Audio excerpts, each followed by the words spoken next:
Magandang hapon po sa lahat.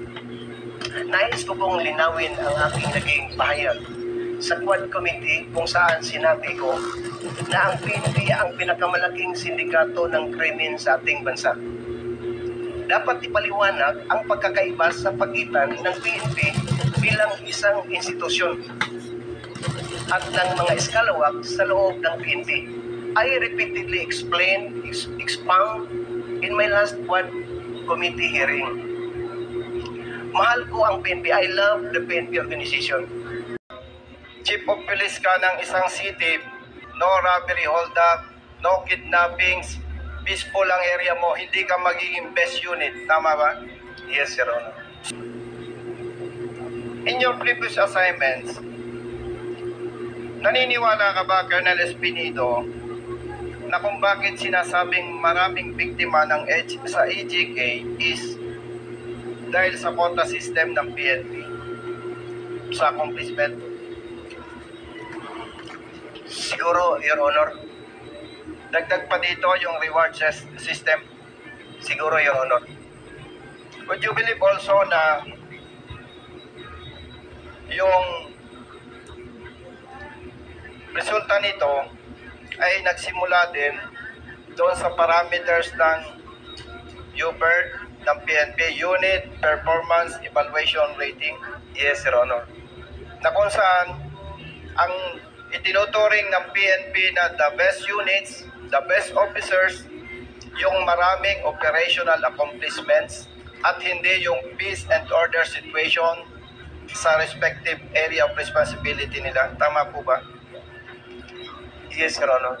Lilinawin ko lang, base na sa performance evaluation rating na pinipatupad ng PNP, mas binibigyan nila ng importance yung maraming accomplishment sa operations. Yes, Your Honor. Hindi yung peace and order situation sa kanilang respective area of responsibility. Tama? Big yes, Your Honor.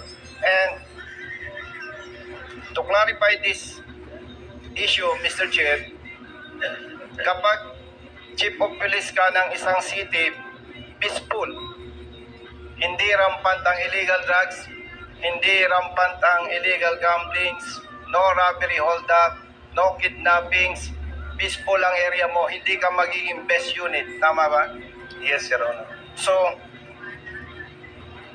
would you agree na dapat isa sa dapat bigyan ng atensyon ng PNP itong performance evaluation rating system nila? Yes, Your Honor. Na mas pahalagaan yung peace and order situation ng bawat area of responsibility, hindi ang padamihan ng accomplishments. Yun ang dapat, Your Honor. More than 20 years ka sa service, would you agree that there are officers na may tinatawag na players Yes, Your Honor. para gumawa ng accomplishment? Yes, Your Honor. Yes.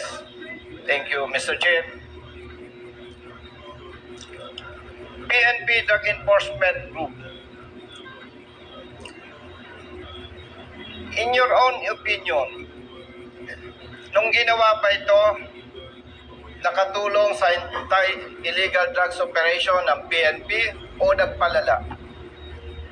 Palala, Your Honor, sa akin. Would you agree na kaya nagpalala mismong doon sa organization, sila na yung nakipaglaro sa illegal drugs? Yes or no? Yes, Your Honor. Dahil sila ay merong authority, tama? Yes, Your Honor. May personnel, Yes, Your Honor. may intelligence, Yes, Your Honor. may operational capability, Yes, Your Honor. may logistics, Yes, Your Honor. may community engagement. Yes, Your Honor. Tama ba? Yes, Your Honor. Sumasangayon ka ba na dapat walang PDEG sa PNP? Yes, Your Honor.